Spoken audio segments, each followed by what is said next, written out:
નમસ્કાર, good morning, જય શ્રી કૃષ્ણ. આજનો સુવિચાર જોઈ લઈએ. વ્યક્તિના કર્મો જ તેની સાચી ઓળખાણ છે.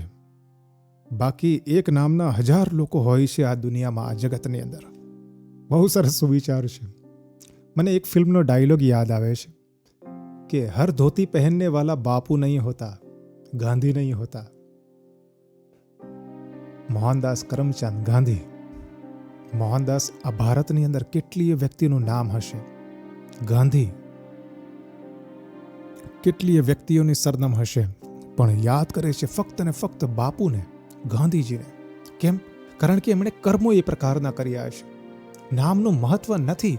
તમે સારા સત્કર્મો કરો અને પોતાની એક નામ બનાવો, પોતાની એક નામના બનાવો, તમારું એક વ્યક્તિત્વ બનાવો. સારા કર્મોથી તમારું એક વ્યક્તિત્વ બનશે, એક નામના મળશે, એક ઓળખ મળશે.